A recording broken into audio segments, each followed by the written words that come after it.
star men in South Africa and the blokes you fear from New Zealand and Aussie? Yeah, pretty much we just are scared of the Southern Hemisphere teams. Only joking. If Dan Carter is probably fit, he's always outstanding. We've got a couple of young upcoming guys in the Springbok squad that makes it quite tricky now picking 9 and 10 combinations. So for us, there's a guy called Hunter Pollard, very young but very talented, and then we've got a older guy, not as great as I am, but Mornay Steyn.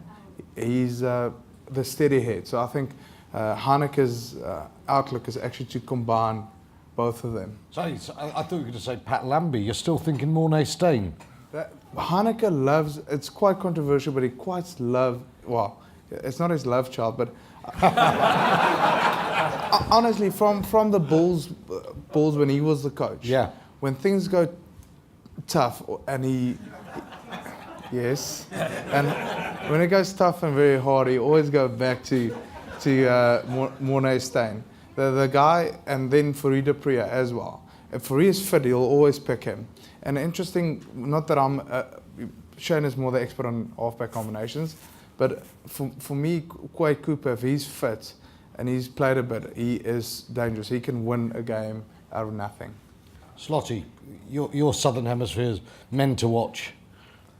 Well, the All Black back row is just one that I think sets the standards and does what everyone else wants to do. Obviously, you don't need to sit here and tell people Richie McCaw's good, but it's the way they combine as a three, and the way you get Kieran Reid playing on the wing, and the way they manage to find him. They know what they're doing the whole time. And you have Kano, who does absolutely everything else that anyone needs to do. I think that's, we talked about endlessly about the England back row and what you could adapt. I mean, they've got everything in that back row, and I think that's going to be a huge force in the autumn. I think the big challenge for New Zealand will be they've got 15 of their squad of 30 or whatever it is these days. They've got half the team that have already won a World Cup, and I think I know that sounds obvious, but from a motivation point of view, how hungry are they to win another one? No one's ever defended it. They've never won one out of New Zealand, so I guess they'll be motivated by that. But 15 of them have already won, and Australia. I know in the aftermath of Saturday, we're sort of glowing about Wales and England, but don't write off Australia. They've got the best record of any team at World Cups, and under Checker, I think that they will be probably the team that arrive at the tournament and play a lot better than people. They've also got the best player in the world at the moment, Israel Folau. He's the best player in the world. So they still won't beat England at Twickenham, but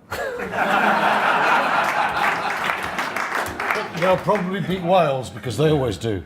Yeah.